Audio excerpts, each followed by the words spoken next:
Soy Liliana Ostrovitsky Perelman y voy a presentar la película que teníamos para ver hoy. Realmente una película hermosa. Se llama Cerezos en Flor o La Flor de los Cerezos. Estos dos nombres son como le dieron en España y acá. Y si no, Kirschblüten Hanami, es en alemán. Esta película es alemana y fue estrenada el 17 de septiembre de 2009. Su director es Daniel Spiegel. Este director es director de cine y también es escritor. En la película, la película ganó el premio a la mejor película en Alemania, creo que del 2010. El premio al mejor actor, que ahora les comento, y al mejor vestuario. El actor, cuyo personaje es Rudy, es Elmar Weber, excelente actor. Trudy es Hannelore Elsner, Trudy, que es la esposa. Bueno, les dije que de Daniel Spiegel, que era director, también es escritor, y extraje unas frases de él. Todos los buenos momentos que vivimos están dentro de mí, y de eso no quiero escapar. Esa es una frase que extraje. Otra: quisiera odiarte, pero ¿cómo hacerlo si los mejores momentos los pasé a tu lado? Otra: hay dos tipos de lutos, pero el peor es el que se da con una persona viva. Bueno,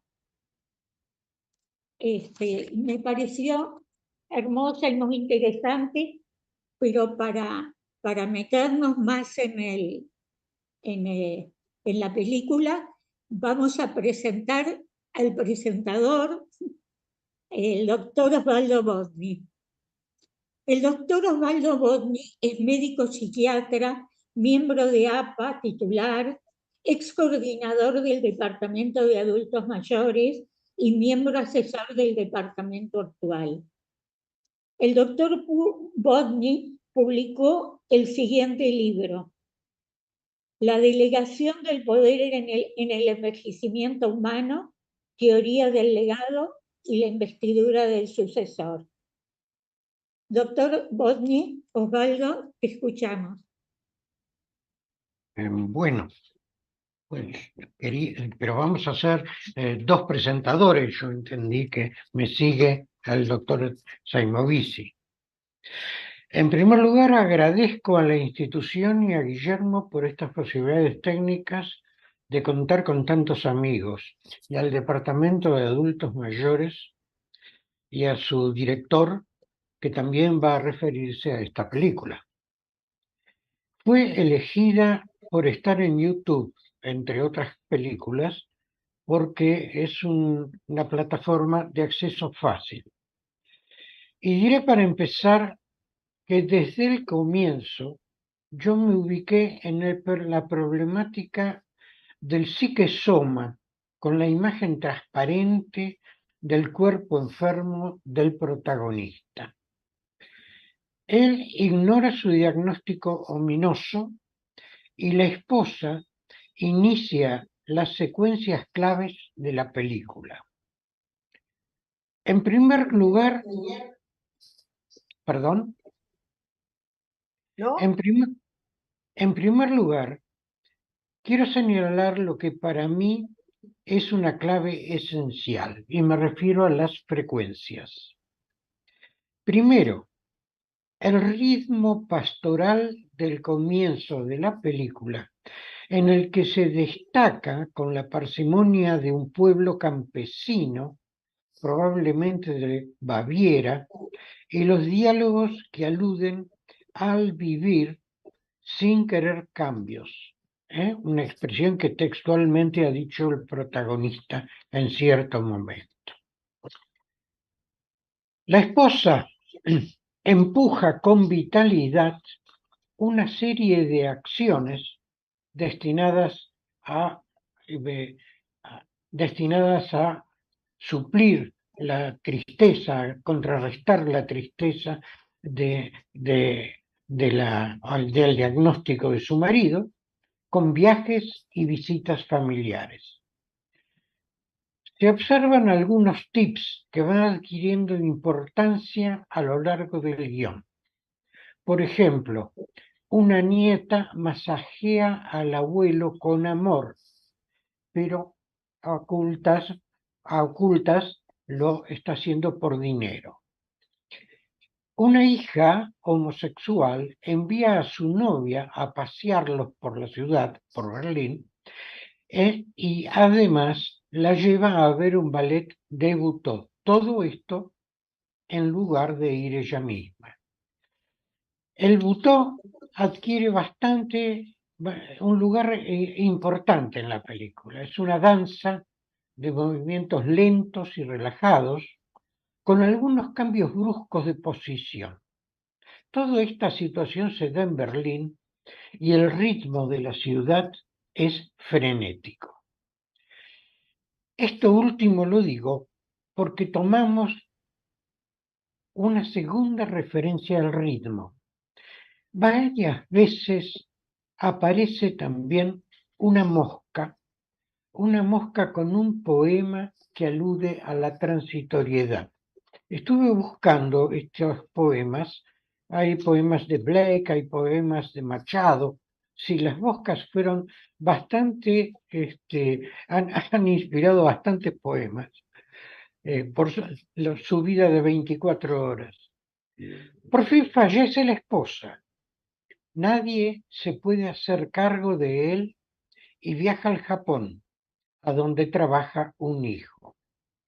En el viaje lleva las ropas de su mujer y empieza a vivir una permanente ensoñación de encuentro y permanencia de ella en él.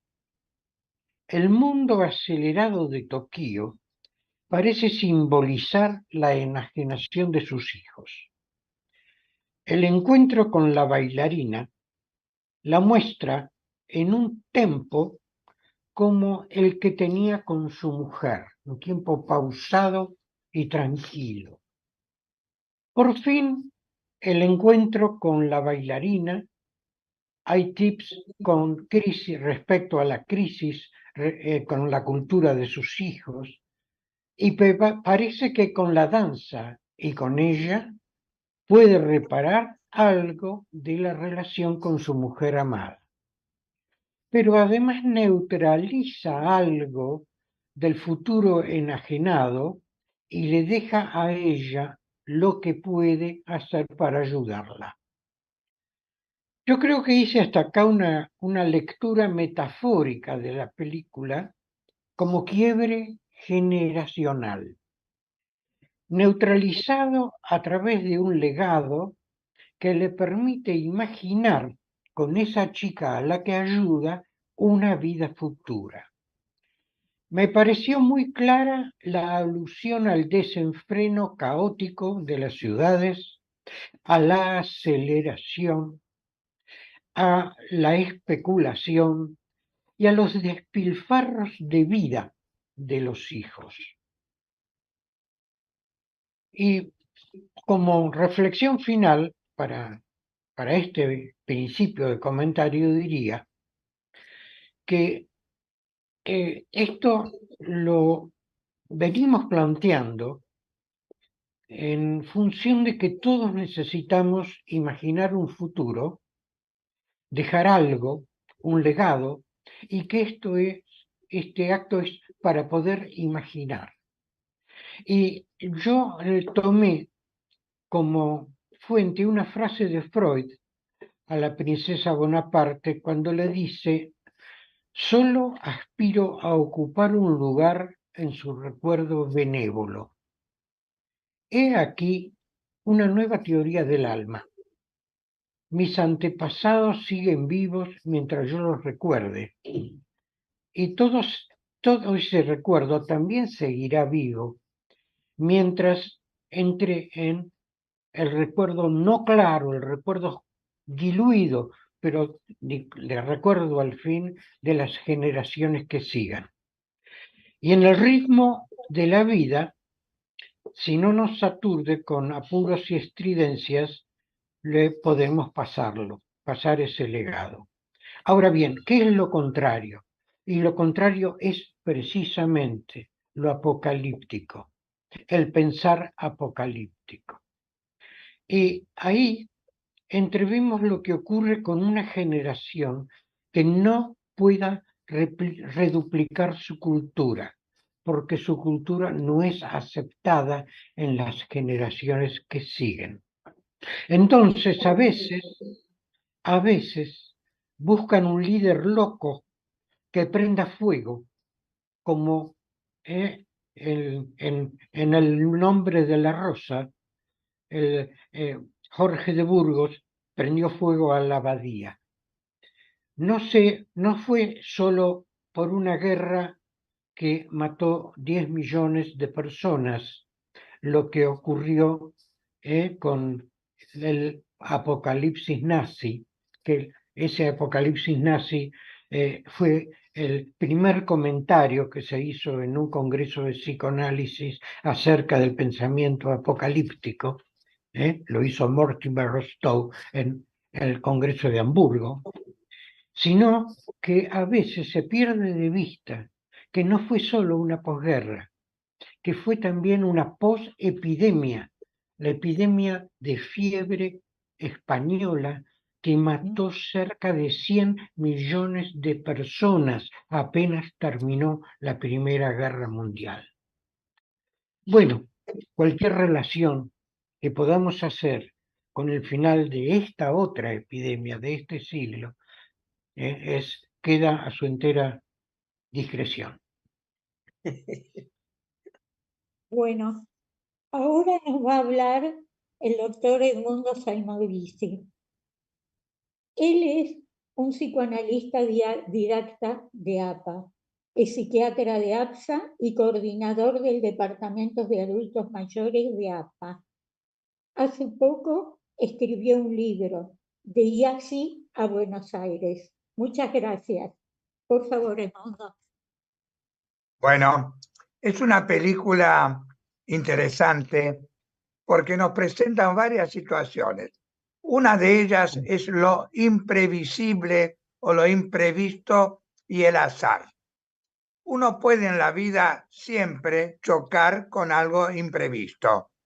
El azar tiene que ver con eso y hay que ver si es favorable o desfavorable. En el caso del personaje del libro, el azar desfavorable fue su enfermedad mortal. Se puede preguntar uno si el azar favorable fue que la mujer no se lo comunicara. Podría ser. Ahí tenemos todo un problema de si qué es mejor, saber o no saber cuándo te vas a morir, porque ese tenía un plazo. Nosotros no sabemos cuándo nos vamos a morir, lo cual nos ayuda bastante porque no nos tiene por qué tener tan preocupados. Ahora, es evidente que el primer movimiento de la esposa fue ir a buscar al producto de ellos dos, a los hijos. ¿Qué se encontraron? En lugar de encontrarse con la siembra del amor en los hijos, se encontraron que los hijos desarrollaron sus propias vidas sin tomarlos demasiado en cuenta. Así que ahí tenemos otro tema que nos interesa en el departamento, que es la relación entre los hijos y los padres mayores. O si lo damos vuelta, entre los padres mayores, si se exogamizan, se hacen exogamias de los hijos o no. Es un tema delicado, porque según la cultura, cuando los padres y los hijos están muy cercanos unos de los otros, como en otras épocas donde los hijos estaban en una vivienda al lado de los padres y los nietos al lado de los hijos y de los padres, en ese entonces el grupo familiar hacía de reaseguro y siempre había un abuelo o alguien a quien cuidar por parte de los diferentes hijos por su cercanía. Eso se terminó bastante en las culturas urbanas, de tal manera que no se puede considerar como seguro contar con el afecto familiar en los momentos de dificultad. Sí se puede armar, y eso es una de las cosas que aprendí en la película también, además de otros lugares, que así como uno tendría que prepararse para la discapacidad creciente por la edad y el envejecimiento normal, estoy hablando, así habría que prepararse también para la necesidad de contar con un grupo extrafamiliar que nos pueda acompañar, asistir independientemente de los hijos. Ahora, el duelo. Hay duelos curiosos. Vamos a ver, el duelo de este hombre para mí no se hace. Él no hace un duelo, por más que percibe la pérdida de la esposa, percibe que no está más, adentro de él la encuentra. No solamente la encuentra, que empieza a hacer un recorrido como un duelo sin objeto perdido, porque intenta revivir con su presencia interna los proyectos que no llegó a hacer con la mujer, que la mujer sí quería, o vivir en Japón, o conocer Japón, el Fujiyama. No, eso nunca en la vida se lo permitió. Así que cuando viaja a Japón, inspirado por ese duelo inconcluso, digamos así, que no sé si no está bien que justamente no hagas duelo, porque no perdés el objeto amado en tu interior, que puede ser nunca que lo pierdas, y por lo tanto siempre los buenos momentos te inspiren a seguir viviendo. Afortunadamente para él, también tuvo un azar favorable en el cruce con alguien que le suministró vida, otra huérfana, digamos así, o una huérfana. Así que la vida que le inspiró ese otro, él pudo aceptarlo junto con la que tenía desde adentro con su mujer. Así que creo que este hombre, mirando el Fujiyama, mirando la flor de los cerezos, o los cerezos en flor, se encontró con una oportunidad casi única de volver a vivir algo que además vivió poco en su vida anterior a la muerte de su mujer. Nos queda la cuestión que él no sabía de su plazo de vida y si eso le permitió hacerlo de una forma más espontánea y natural, en lugar de sentir el apuro del día a día del que tiene una sentencia. Bien, es una película que deja mucho enseñanza, para mí por lo menos lo de proveerse de un grupo exogámico después de los 50, 60, si es que uno no lo tiene, y conservarlo. Encima, los que llegan más lejos, 70, 80, 90 años, pierden parte de esa exogamia, porque no todos viven en el mismo nivel de edad. Así que es una actividad bastante constante que habría que incorporar a la del cuidado del cuerpo. Bueno, eso es lo que les puedo decir.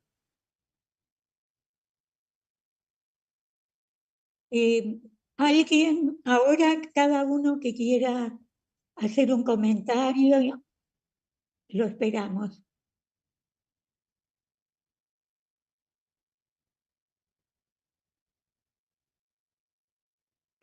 Bueno, Sí, Ana, te escuchamos. bueno, yo primero te quiero agradecer, Osvaldo, por contactarnos de nuevo con esta película. A mí me pasó que yo la había visto hacía 20 años más o menos. Y es más, cuando la vi hace 20 años recuerdo que dije, qué fuerte, qué pesada que es la película. ahora la vi y se me resignificó la película porque cambió la película en mí.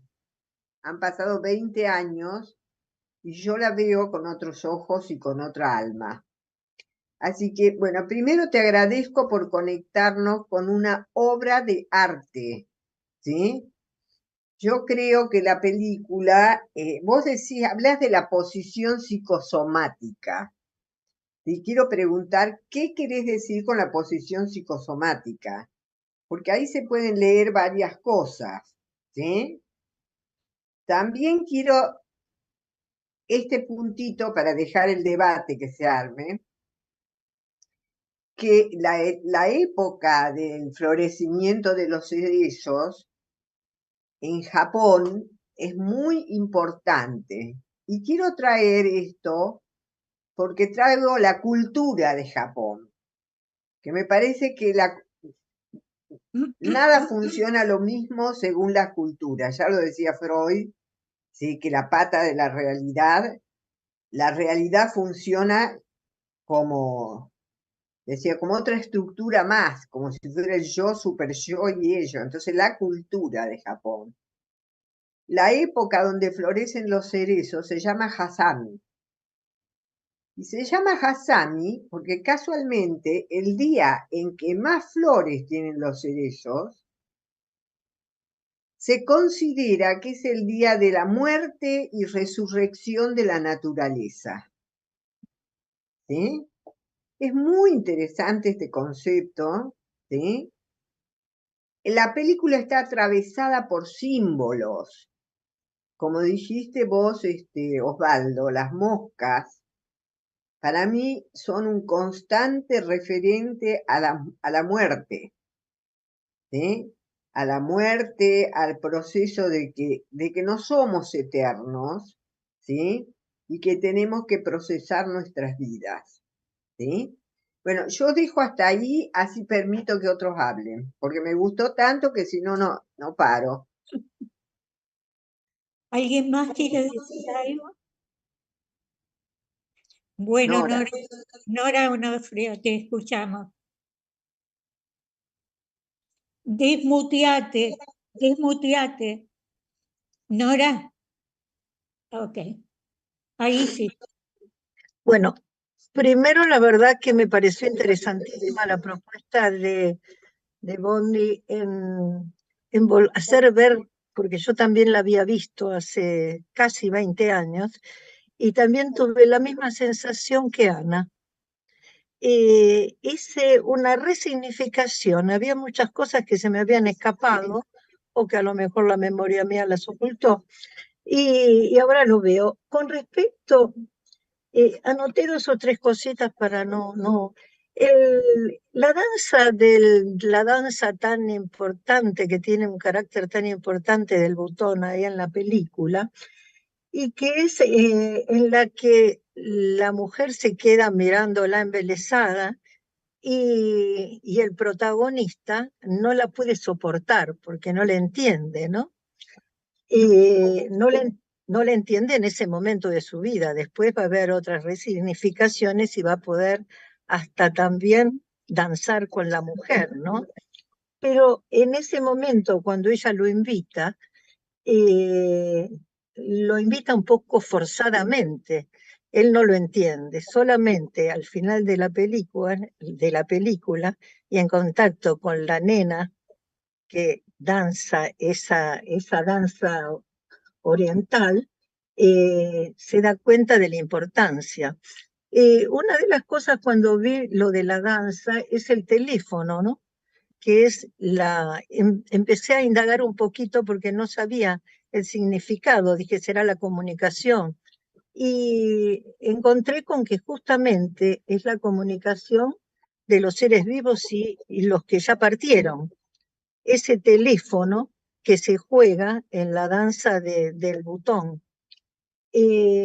Otra cosa que me llamó la atención es la danza de las sombras en la cual se puede dialogar con los muertos. Esa es una de las interpretaciones. Hay otra cosa que me llamó la atención es la similitud semántica de Trudy y Rudy. Sí. Los dos, los nombres de ellos, no solamente lo diferencia una T inicial. Lo veo a ellos como parejas que han tenido un recorrido que, bueno, puede dar como para una nueva exposición con respecto a todo lo vincular que forma esta pareja, ¿no? Y otra de las cosas que me gustaría señalar es el deseo. El duelo es la pérdida del objeto valioso, ¿no? Y preciado. Y no solo él duela a su esposa que no está, sino a lo que ella significaba para él. Y yo deduzco que en el deseo de la mujer nunca es escuchado, pero el de él no es engendrado, solo se engendra cuando ella fallece y él puede transmitir o puede entender el deseo de ella sintiendo su deseo. Al ponerse en contacto con esta nena que también resignifica todo este concepto del deseo de ambos, ¿no? La verdad me pareció interesantísima y bueno, creo que se puede seguir dialogando con respecto a ella, ¿no? Te agradezco mucho, Osvaldo, por haberla traído. Es interesantísima. Bueno, ¿quién quiere que lo escuchemos?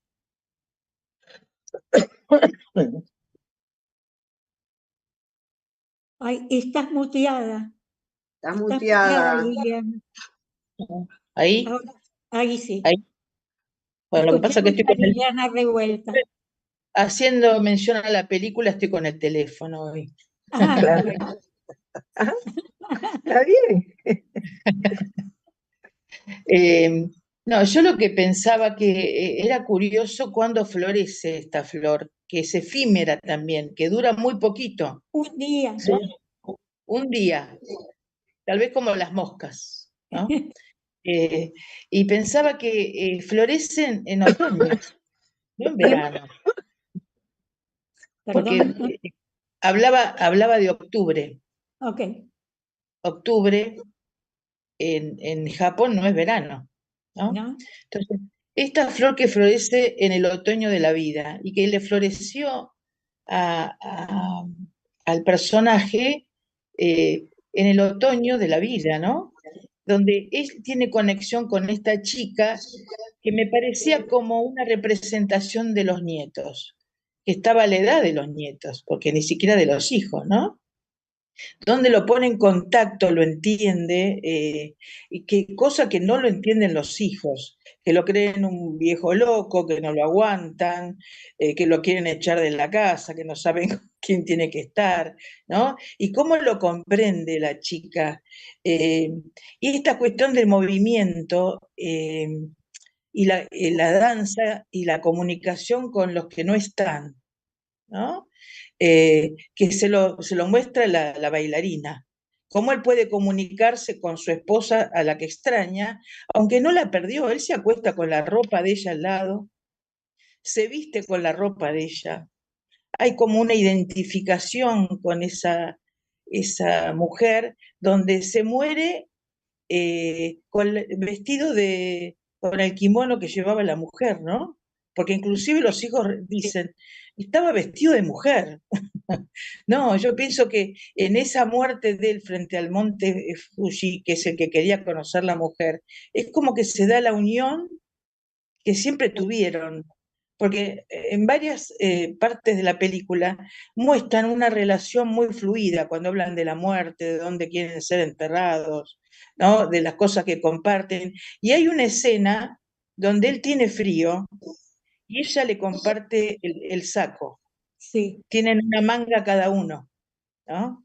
Y es el saco ese que la llevó a juntarse con la bailarina, iba vestido de la mujer, y me pareció como una cuestión de la unión con el ideal del yo, ¿no? Estas cuestiones donde en esta unión es donde encuentra la culminación del deseo, ¿no? Pero es la muerte. Justamente el momento de la muerte de él que se une con la mujer, ¿no? Que también lo hace la esposa, que la esposa, cuando viene la bailarina a buscarla, y ella siempre quiso ser bailarina, también es una unión con ese ideal de ella. ¿No? Esas son dos partes espectaculares de la película.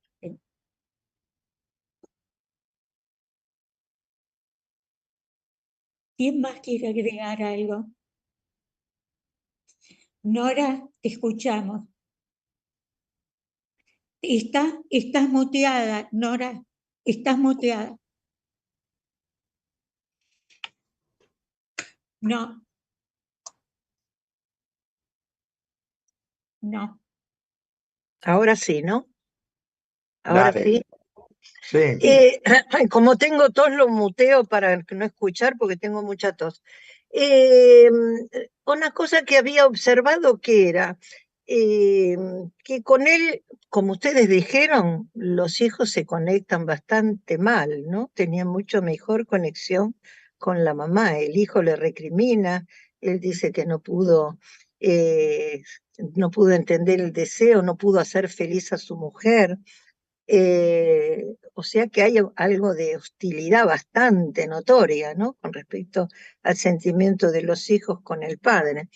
Y con las únicas dos personas que parece ser entendido, pero que no son sus hijos, es con la novia de su hija, que tiene una novia homosexual, la hija, con esa que lo acompaña, y además también con la chiquita, que no es de su familia, ¿no? Y que lo entiende perfectamente en todas sus necesidades. O sea que parecería que la no comunicación fue él como papá. Nos da a entender esto, ¿no? Porque los hijos con la mamá estaban bastante comunicados. Otra cosa que pensé también es en Duelo y Melancolía, ¿no? Claro. Es muy notorio que él es la mujer, ¿no? Después que, bueno, que la pierde en pleno duelo, ¿no? Eso me parece que también da para conversarlo bastante, ¿no? Bueno, nada más. Por favor, Edmundo, te escuchamos. Mira, el tema del duelo es todo un tema. Claro. ¿No? Creo que hay un concepto que habría que modificar. Creo que cuando Freud dice que uno descatequiza lo perdido y vuelve a poder catequizar los nuevos objetos, ahí se termina el duelo. Pero yo pienso que en los duelos felices, digamos así, no se descatequiza el objeto. Por lo menos el objeto queda en la memoria y también en la vivencia. Así que las nuevas conexiones son como digamos exageradamente, una bigamia. Se ama lo que uno tuvo y puede volver a amar, pero no es que se pierde descatequizando lo anterior. Creo que en este caso pasa eso. Él no va a perder a su mujer recuperada al perderla. Lo que pasa que a él también le tocó morirse. Y yo pensé respecto del azar.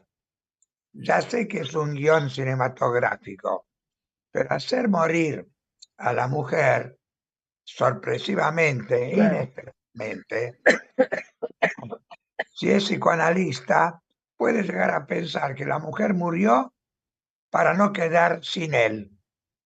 Murió justo antes que él muera, para no sufrir la pérdida de él. Yo no sé si exagero una interpretación psicoanalítica, pero es para pensar. Sí, Hay muchas parejas que no soportan la pérdida del otro y somáticamente se van 1 mes, 2 meses, 3 meses, o 6 meses después. Todos conocemos esos casos donde uno dice, bueno, no puedo vivir sin ella o sin él. Claro. Yo pensaba en algo que trajo Nora, ¿sí? De la comunicación y el duelo, porque uniendo con algo que trajo Bodney, de la posición psicosomática, porque yo también pensé que cuando uno está, primero pienso que de base, cuando cuentan la relación entre en esta pareja, cuentan una parte bastante simbiótica, que habría que estar en la vida de ellos para poder decir algo más. Esa simbiosis aparece, por ejemplo, puesta en la rigurosidad de la aparición de la manzana. Puede pasar cualquier cosa, pero la manzana tiene que estar y la tiene que llevar ella. Y así tiene que ser toda una comunicación que además es increíble lo que elige esta mujer. Es que ella elige no dar a conocer el diagnóstico que tiene su marido, ni a sus hijos. Entonces yo creo que en esa cuestión psicosomática, una carga de semejante secreto que no tiene circulación en el alma de esa persona, ni a través de los hijos, ni a través de los médicos, ella se queda sola con eso. Entonces me parece a mí que recurre a una cosa que muestra mágicamente la película, que son los antepasados, lo que dice Osvaldo, el legado de los antepasados. Entonces se la ve a ella haciendo todo lo que a ella le gustaría hacer y que el marido no la deja, ¿sí? O que ella entiende que el marido no la deja. Ella va a ver las clases de yoga japonés, no sé cómo decirlo, ¿sí? Pero de danzas japonesas y la ópera japonesa y todo japonés, pero son todas cosas que el marido no quiere, ¿sí? No acepta. Entonces, cuando se trata de después que se muere ella y el marido, bueno, también uno puede decir, bueno, en los duelos pasa de todo, aunque uno no quiera, y ahí se descubre, qué sé yo, hasta dónde uno da y hasta dónde los seres humanos damos, ¿no? Pero yo me quedé impresionada con la última imagen de la película, que la imagen es que el hijo, que va ahora acercándose más a lo que estaría pensando el padre cuando se muere, le dice a la bailarina, pero se murió, y se murió como una mujer, y dice, no, se murió con el vestido de tu madre, y le muestra en una bandeja donde está la comida japonesa, 2 bastoncitos, uno pegado al lado del otro, y dice, así están. ¿Eh? Entonces, me parece que también ahí muestra toda una necesidad que muchas veces pasa en los duelos, de atravesar al revés, ¿sí? Porque uno quiere comprender qué le pasaba al otro, todo un mundo del duelo, y bueno, uno quiere mucho comprender por qué no la dejaba él desarrollar otra vida a la mujer, ¿sí? Cuando la mujer se vino de Japón para estar con él, ¿no? Así que bueno, quiero decir eso. Tal vez todo lo vivió por culpa, ¿no? Claro. Porque él dice en un momento todo lo que podía haber hecho y no hice. No hizo, no, Entonces le queda hacer lo que no hizo. Claro, claro.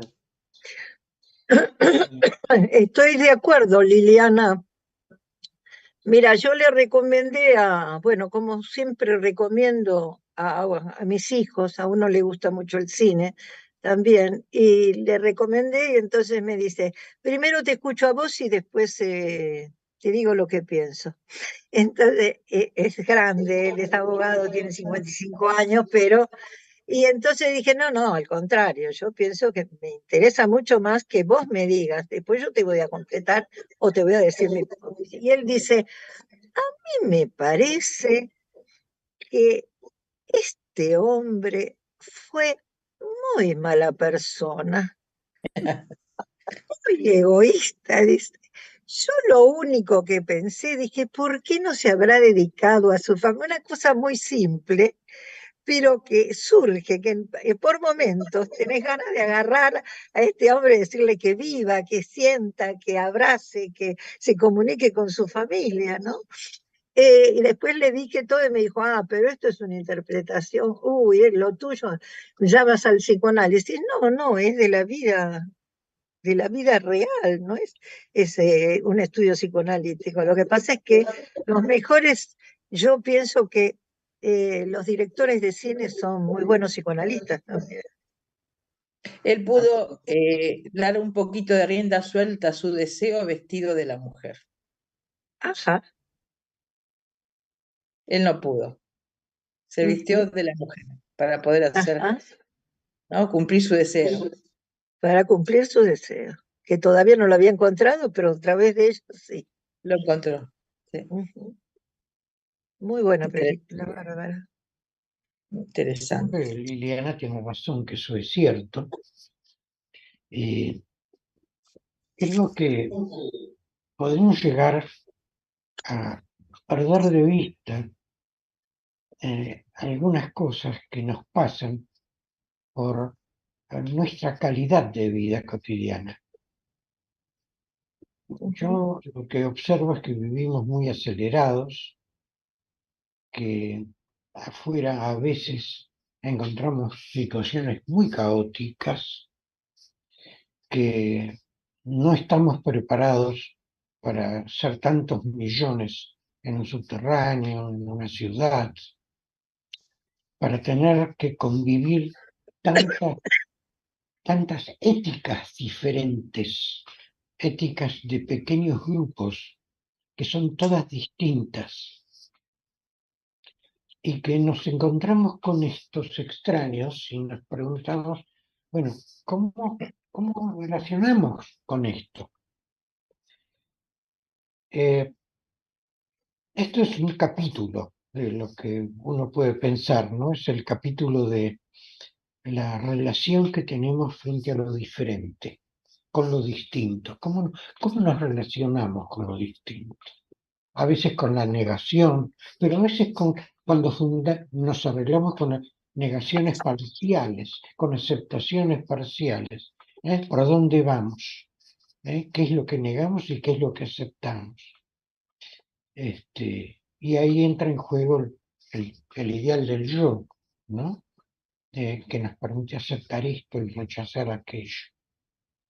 Pero a mí me llegó esto de salir de un pueblo bucólico,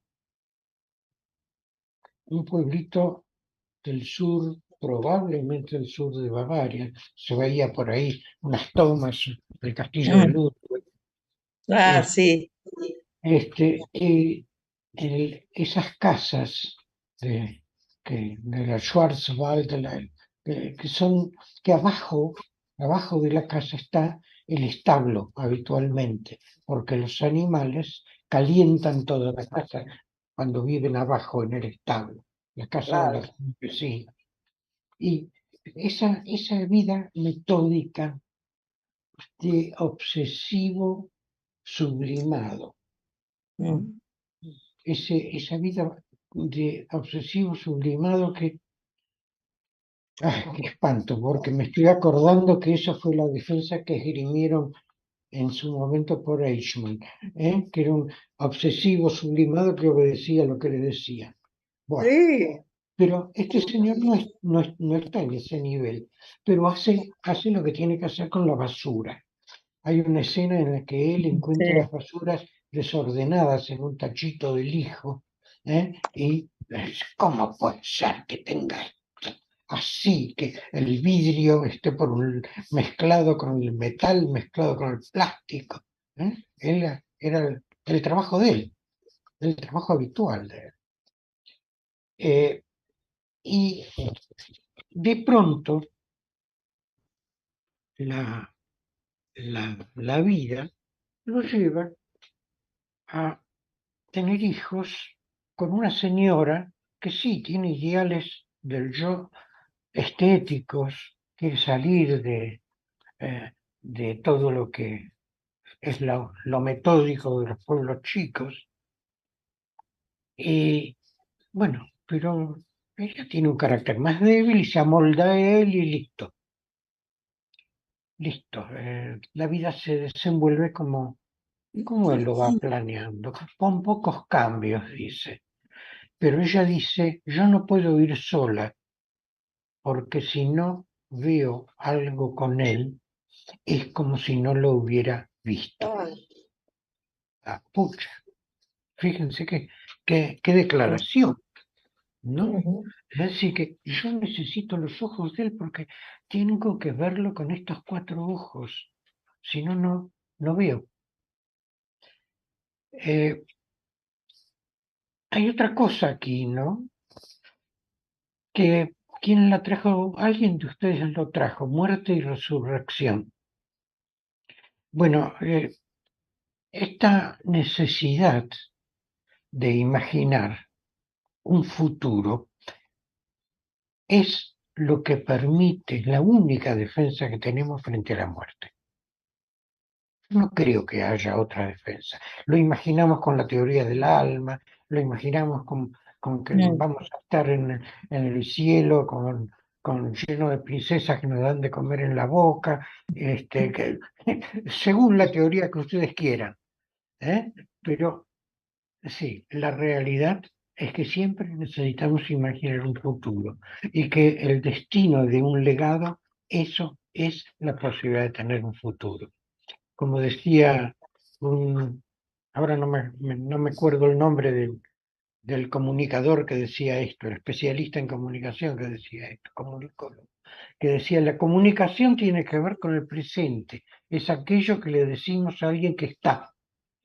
La transmisión tiene que ver con algo que comunica a los vivos con los muertos. ujú. Sí, Sí, y él hacía algo que, bueno, en cierto momento lo tomé así. Cuando la Revolución de Mayo, la gente quería comunicación, el pueblo quiere saber de qué se trata, Sí. pero cuando hicieron la pirámide de Mayo, es para comunicarle a las otras generaciones lo que había pasado. Eso es hacer historia, querer estar más allá, querer futuro. Y esto, ¿por qué se quiebra en cierto momento? Y se quiebra cuando alguien rompe la pirámide de Mayo y dice, esto no sirve más. Es decir, cuando vos empezás a correr de un lado para el otro, y la tranquilidad pensante de los pueblos chicos no sirve más. Sí, hemos cambiado al mundo a un ritmo que a veces no tenemos en cuenta cuando seguimos analizando individualmente a las personas. Yo creo que todo esto ha incidido y sigue incidiendo en nosotros. El campo está totalmente despoblado, las grandes ciudades son cada vez más grandes, cada vez están rodeadas por cinturones de vida de baja calidad.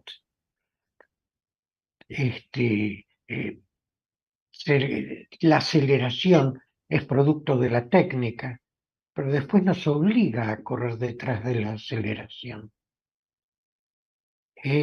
Esto Bueno, de algún modo, qué sé yo, mi abuela conoció el caballo en las calles. Mi abuela conoció los tranvías a caballo. Y la abuela de ella le contaba cosas de la Revolución Francesa. Y mi abuela me contaba que ella había escuchado relatos de la abuela. Y desde entonces se inventó el vapor, se inventó la locomotora, se inventó el avión, se inventó el cohete a la luna, se inventó el teléfono, se inventó la computadora, se inventó lo que permite trabajar a toda velocidad y también se inventó la máquina que acumula muchas funciones en un mismo aparato. Y entonces no necesitamos tantas personas para hacer las tareas. Sí, el robot nos está reemplazando. Sí, aparece la locura. Creo que es una metáfora de la locura, la ciudad de Tokio y el desenfreno enloquecido y enajenado. Es una metáfora de todo eso, del no poder detenerse a pensar. No poder detenerse a amar, no poder detenerse a dedicarle un día al padre, no poder detenerse a dedicarle un día a la madre. Bueno, esta es un poco la cosa. Creo que cuando se producen estas rupturas, ahí aparece este tipo de depresión epidémica que vemos muy frecuentemente y que tiene que ver con las enfermedades, con los encierros, con la soledad, sobre todo con la sensación de soledad de los viejos. Creo que esto fue muy fuerte en la epidemia, cuando todo el mundo estuvo encerrado, con una enorme necesidad de libertad, igual que lo que pasó cuando terminó la Primera Guerra Mundial y la fiebre española mató 100 millones de personas. Bueno, así nos pasó con la última epidemia. Claro. Y estamos viviendo este tipo de situaciones. En todas las situaciones bíblicas de pensamiento apocalíptico aparecieron los profetas, porque esta situación va a ser distinta. La gente no tiene un Freud que Claro. les explique lo que les está pasando. La gente quiere profetas, no quiere a un Freud pensante. Lo que Bueno, pasa es que pensar lleva tiempo. pensar lleva tiempo, pensar lleva tiempo y es un esfuerzo. Es un esfuerzo cuando estás bombardeado por estímulos anárquicos. Yo pensé en un tema para que en algún momento lo hablemos más profundamente en la misma zona de preocupación de Osvaldo, que es cuál va a ser el destino del afecto. ¿Cuál va a ser el destino del afecto que necesita un desarrollo temporal? El afecto no lo podés hacer instantáneo, necesita un desarrollo temporal, como el pensamiento. Así es. Entonces, El afecto es una cualidad humana biológica, pero resulta que la biología, nuestra biología, tiene cambios muy lentos en comparación con los cambios de la técnica. La técnica hace los robots tan rápidamente que la biología no puede seguirle el paso. La biología sigue teniendo afectos y los sigue manejando como puede. Y respecto de lo psicosomático, sí, Freud se refería a un yo de placer purificado, ¿no es cierto? Pero antes del yo de placer purificado, nos hablaba de un yo de realidad inicial, de un yo que solo recibía estímulos y que lo primero de que recibió fue la apertura de los pulmones y los primeros latidos. Es ese yo el que se pone en juego a veces cuando no se pueden discriminar los estímulos anárquicos. ¿Cómo no los puede discriminar el bebé? El bebé depende de alguien que desde afuera le dé identidad a los estímulos anárquicos que él siente. Y ese alguien, ese ayudante, ¿eh? Creo que en alguna medida en la regresión triste que hizo este hombre por su duelo, ahí encontró gente que le marcó el sentimiento que para él era un sentimiento anárquico, ¿m? Imposible de precisar bien este sentimiento de orfandad, ¿m? Como el de un bebé que no tenía quien le dijera, bueno, acá tenés tu manzana del día. Claro, claro, un sentimiento de no discriminación muy fuerte en la pareja, que ¿Eh? aparece hasta el final, pero que la indiscriminación puede ser un contacto, puede transformar puede irse transformando en la vida en una discriminación y evolución. Como vos decís, la mujer era más débil y se sometía, ¿sí? ¿Mm? Pero yo lo que digo, hablando del legado, tema que me fascina, como ya sabrás, vos decís, el legado guarda los recuerdos de otras generaciones. No es solamente el legado físico, sino el legado de los modos culturales, de los recuerdos y de los deseos, tomo lo del mundo, y de los deseos, de los formatos del deseo, ¿sí? Entonces, creo que la película muestra muy bien ese choque de culturas, el choque entre culturas y generaciones que colapsan, ¿sí? Ujú.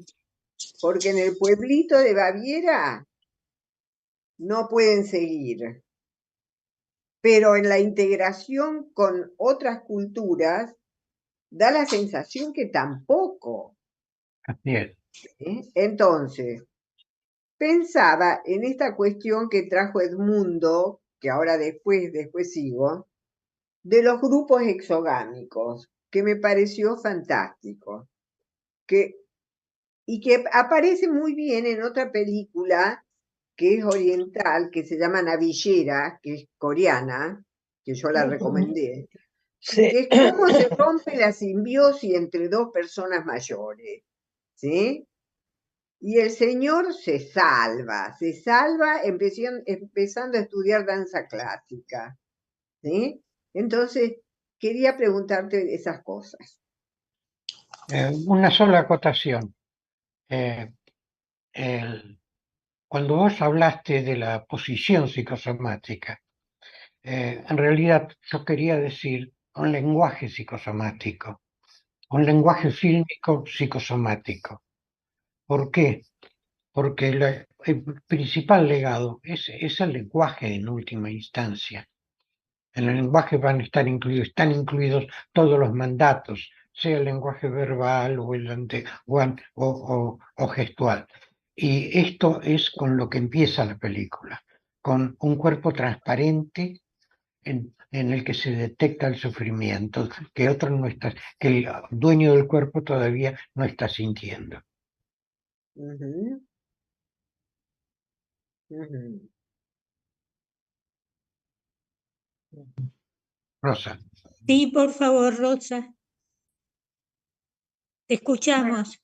les quería agradecer por compartir la película, por compartir este espacio muy, muy interesante, todo lo que han dicho. Y nada, yo me quedé pensando en, como decían, está lleno de metáforas la película. Me quedé pensando, para agregar dos cositas más, el tema este que a él le llama la atención de que no hay moscas en Tokio, ¿no? Así es. En el centro de Tokio. Es como que no se registra la finitud, ¿no? eso por un lado, y sí, el gran contraste entre la vorágine de la ciudad y el ritmo propio de él, que viene de un pueblo, ¿no? A mí me llamó mucho la atención esto cuando él anuda el pañuelito, ¿no? Para Sí, no perderse. Y además el pañuelito de tela que habla de una generación que tuvo que ser lavado, tuvo que ser planchado, que requirió de un tiempo para que él pueda tener el Ujú. pañuelito de Sí, tela, y uno lo anuda sí, para no sí. perderse. Eso. Ujú. Sí, Muchas señor. gracias, Rosa. Bueno, es que la muerte en las ciudades está siendo prohibida, digamos así. Lo dice Byung-Chul Han en la sociedad paliativa. Cada vez está mal visto que aparezca la muerte desfilando por las ciudades a través de los entierros. Así que hay ciudades que no lo permiten, sino en determinadas zonas, y en otras zonas no lo permiten. Así que este tema de que no hay moscas en Tokio, y bueno, no está bien que haya entierros en la calle. Sí. Ujú. Pero el símbolo del pañuelo anudado es realmente un símbolo que manejaron cinematográficamente muy bien, ¿no? Maravilloso. Sí, maravilloso. Es cierto, él lo hace para no perderse, pero yo lo entendí como que la anudaba como en un pasamano. Y me hizo acordar a una canción, ¿no? Que se llama Canción para mi muerte. Que hay una parte donde dice, bueno, es larga la canción, y una parte dice, porque como que los ancianos se agarraron del pasamano, pero se fueron igual. Como que a lo último uno se aferra, ¿no? A mí me pareció simbólica ese nudo en el pasamano. Porque cuando él se puede alejar de ese nudo que lo aferra a la realidad efectiva, a la de Tokio, la que es a la de subir al subte, volver al tren, volver a la casa del hijo. Él se puede ir, porque él se va, sigue a la chica y se va. No vuelve al pañuelo. Cuando él se puede desprender de la realidad efectiva, se pudo conectar con esta cuestión de, encontró, digamos, al monte Fuji sin niebla, como que no estaba enojado. Como que se descorrió el velo del monte Fuji, ¿no? Pero se tuvo que alejar de lo cotidiano, de la realidad efectiva a la cual él estaba inmerso, porque era muy sistemático él para todo. Yo la misma comida, la misma, se dedicaba La a lo mismo. dificultad para cambiar. ¿Cómo? Claro, la dificultad para cambiar, atarse a la cultura Claro, de antes. atarse a lo cotidiano, a la realidad efectiva. Cuando se alejó de eso y se pudo ir, se pudo conectar con el deseo, ¿no? Me pareció muy simbólico lo de la película, me encantó. Creo que hay dos visiones del pañuelo, ¿no? El pañuelo Sí. como contacto con la realidad y el pañuelo como despedida, ¿no? También. Puede que sea un elemento transicional. Ujú. Perfecto. Sí, Puede. claro que sí. Muy bien, muy bueno, Pedro. A Muy mí bueno, Pedro. me gusta eso. Me gusta. Puede. Pero que está utilizado perfectamente por el director. Ujú. Como vos decías, son muy buenos psicoanalistas los directores. Sí, es verdad. Eso de agarrarse del pasamano, que dicen que se agarran el pasamano, me hace recordar el final del Sol al griego, donde Anthony Quinn, cuando viene la muerte, no la acepta. No la acepta. No. ¿Entendés? O sea, ese tema de aceptar la muerte, entre comillas, hay que discutirlo. En esa película se ve bien que él putea a la muerte que viene y muere puteando a la muerte, por decir así. aferrándose el pasamanos. Sí, Está buenísimo. Claro. No, además interesante eso que dice Pedro del pañuelo como objeto transicional, ¿sí? Porque ahí está, claro, es un ir Porque y lo muestran a venir, la mujer planchando el pañuelo. claro, es un ir y venir del recuerdo a la realidad. Yo no me voy a perder en Tokio, no me voy a someter al abandono de mis hijos, Claro. porque también aparece mucho esta cuestión que dice Edmundo, ¿sí? Que a medida que uno se hace grande, bueno, acá en Japón y en la Isla del Sol, los hijos crecen y hacen sus vidas. Y si nosotros queremos seguir viviendo, tenemos que hacer nuestras transiciones y seguir transicionando hacia grupos. Una de las salidas es cuáles son los reemplazos. Y uno de los reemplazos más efectivos son los grupos, ¿sí? Y la calidad de los grupos con los que uno trabaja, ¿no? Por eso yo quiero, retomando lo que dijo Osvaldo, primero le agradezco por todos los amigos que tengo en el departamento de adultos mayores, porque acá hacemos esa transición en parte, ¿sí? Estamos todos grandes y, claro, los chicos ya no son, uno tiene que abrir las alas y dejar que se vayan, no querer volver a aplastar las alas, ¿no? Que esto también se ve mucho en la película, ese proceso de transición que no se puede hacer, ¿no? Pienso que que lo que ayuda mucho es la memoria. Si nosotros pensamos qué sentíamos cuando nuestros padres nos querían retener y nosotros queríamos volar, Claro. eso es muy importante y muy significativo cuando vienen los nietos, los hijos que quieren hacer su vida y uno no puede aferrarse. Pensando solamente, a mí me ha servido, siempre pensaba qué sentía yo cuando no me dejaban hacer esto, lo otro, lo demás allá. Qué cosa, me fastidiaba terriblemente. O sea que teniendo memoria de lo que uno sintió, puede ser que comprenda mejor a las generaciones que vienen. Ahí está el legado. Y el tema con la memoria, me parece que a veces el valor de la experiencia, decían cuando éramos chicos, la experiencia. Una colega que hizo una gran investigación sobre el valor de la vejez en la sociedad, trabajó sobre los libros de lectura de las escuelas públicas y recogió la impronta de libros a lo largo de casi 100 años. Empezó después de la Guerra del Paraguay y llegó hasta 1990 y algo. Y al principio, los libros de lectura tenían muchas lecturas donde se veía una persona mayor que le hablaba a un niño y le contaba cosas. Le contaba un cuento, le contaba una experiencia de la guerra de independencia, le contaba cosas que servían, un poema. Bueno, y esto en el principio de la investigación, pero en 1870, por ahí, había un 66% de lecturas en los libros, 66% de lecturas en las que se veía el adulto mayor relatando algo a un niño.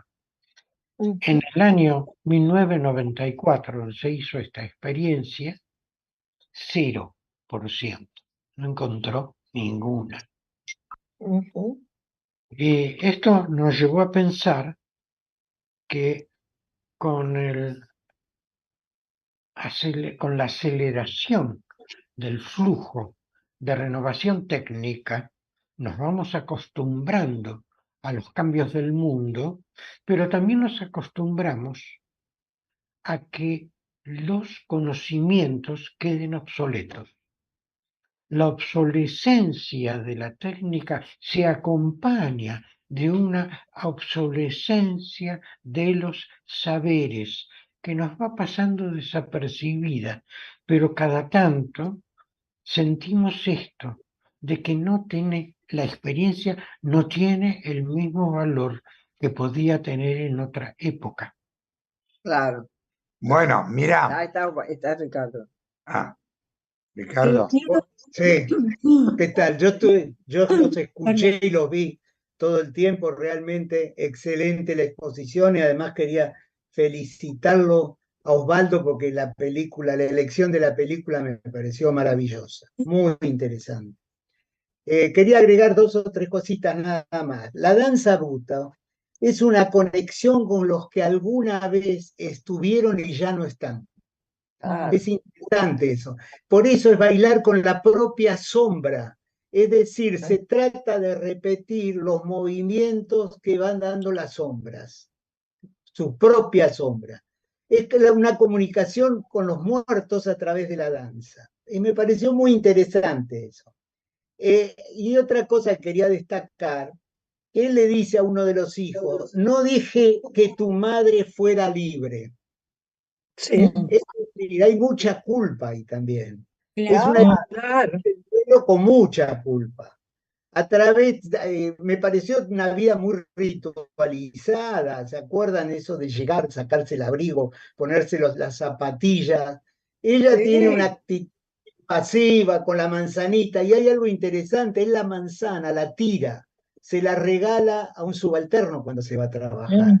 O sea que no se sabe si es un deseo de él o el deseo de ella el que se impone. Eso me pareció interesante. Por otro lado, la relación con los hijos me pareció pésima, directamente pésima.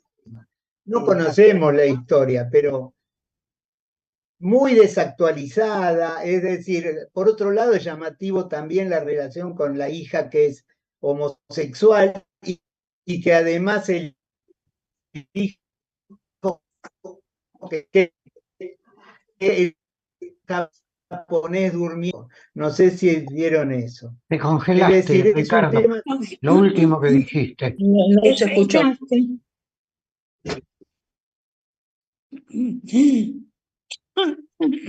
Se congeló la imagen de Ricardo, no lo escuchamos. Qué lástima, Ricardo. Faltan 10 minutos. Quiero leer algo que mandó por chat Sandra Lazo. Dice, hermosa y profunda película. Siguiendo a Nora, no importa el lenguaje hablado, sí calidez del encuentro, en la relación del protagonista y la chica bailarina. Excelente, Osvaldo, y cada uno por sus aportes. Néstor Morroni dice, muchas gracias a todos, excelente encuentro, gracias. Yo quería agregar una cosita que tiene que ver cuando nació la danza. Esa danza nació cuando terminó la Segunda Guerra Mundial, que Japón fue un país que, bueno, muy destruido, muy triste la población, que siempre se contactó culturalmente con las danzas, con los movimientos y con estudiar las flores. Tienen una fascinación por mirar el paisaje de flores. Bueno, si cada uno quiere agregar algo, porque estamos en sí, el mundo, Elia, estaba el mundo. Bueno, perdóname. Hablando de lo que dice Osvaldo sobre la pérdida de la sabiduría transmitida, hay un otro super yo en este momento que no es el de los padres, que es el de la cultura mediática, que es una mezcla de venta al consumo y que se venden también valores de consumo, pero también se comunica mucho de lo científico, de los nuevos hallazgos, me parece en demasía como mercancía de comunicación. Si ustedes ven en Google van a tener la actualización de las cosas cosmológicas, arqueológicas, medicinales respecto del envejecimiento, todo tipo de consejos, algunos válidos y otros no válidos. Se recurre más a los medios, al Internet, que a la experiencia vivida de los padres o de los mismos científicos. Por eso hay un otro superyo internetico, diría yo, que está en paralelo y sustituyendo la transmisión humana de generaciones. Es muy importante eso que decís. Y creo que una pequeña acotación. Las sombras. La sombra es lo que quedaba en el piso, en Sí. Hiroshima, en el sitio donde había estado una persona que desapareció, quemada y volatilizada. Ahí nació esta Ahí danza. está. Ahí nació. Muy bien. Bueno, Muy bueno el aporte de Ricardo, me pareció buenísimo. Esto, ¿no? Sí. Pero todo va para el mismo lado, ¿sí? Así que bueno, yo les agradezco un montón de mi parte, porque realmente es una rica presentación y profunda, ¿no? Que nos toca a todos. Alejandro. Aprovechando que nos quedan unos minutos, pensaba en que la dificultad de comunicarse de este hombre con sus hijos incluye distintos intentos de encontrarse con ellos, porque él viaja a Japón y por más que está con el hijo, no logra contactarse, entender cómo funciona. Y deambulando por ahí también se mete en un lugar donde termina siendo bañado por dos chicas, que yo lo pensé como un acercamiento a la hija y al lesbianismo de la hija, que estaba con otra chica también, y cómo es ese mundo. O sea, la desconexión de él es muy grande, por eso queda tan lejos de los hijos y los hijos de él. Por más que tratan de acercarse, queda claro todo el desconcierto. Respecto de la floración del cerezo, que es entre fines de marzo y comienzos de abril, que es en pleno comienzo de la primavera, la floración tarda una semana y la flor dura una semana. O sea, también es esto de lo efímero, es poquito tiempo, por más que son 15 días, poquito. Y pensaba algo más de la cremación y de esta cuestión del encuentro y la recolección de los huesos, y quien coloca en la urna es el familiar. Bueno, y el lugar de la chica que practica la danza en la plaza con el teléfono y la comunicación, este gesto este símbolo de la comunicación a través de la danza del teléfono es súper representativo, porque esta chica lo ayuda a entender un montón de cosas y a pensar un montón de cosas que, si no fuera por esta chica, tampoco hubiera llegado al monte y a encontrarse con esto de la mujer. Es cierto. Son todos símbolos muy, muy, muy densos, muy interesantes. Sí. Querido Del peso grupo, está de la herencia, buenísimo. me quedé pensando en esto de cuando toca encima con los palitos, ni siquiera con una palita o con alguna ayuda, con los palitos, y se cae ese hueso al piso. Y lo junta el otro, pero como esta cuestión me toca a mí cargar con el cuerpo muerto de mi padre, los hermanos no estaban, a este le toca solo, y bueno, flor de trabajo. Así que súper, súper interesante la película y todo lo que despierta para pensar. Pero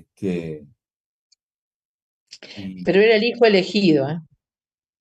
Era el hijo elegido. pero también es el que se fue más lejos. Claro, sí.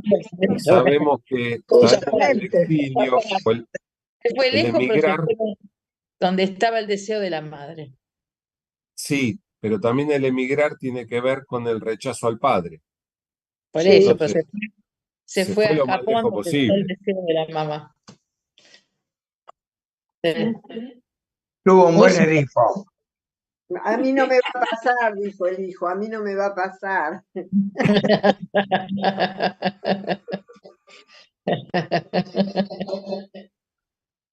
Bueno, Bueno, ¿alguien quiere agregar algo más? ¿No? Si no, me parece muy nutritivo todo lo que hemos compartido. Y bueno, nos veremos la próxima. Así es. Muy sin bien. falta, sin falta. Chao. Un besito a todos. Muchas Chao, gracias, chao. Muchas Osvaldo. gracias. Muchas gracias a Rosa y a todo el grupo. Gracias a ustedes. Un abrazo a todos. Chao. Muchas gracias. Chao, chao, chao. Chao, Rosa.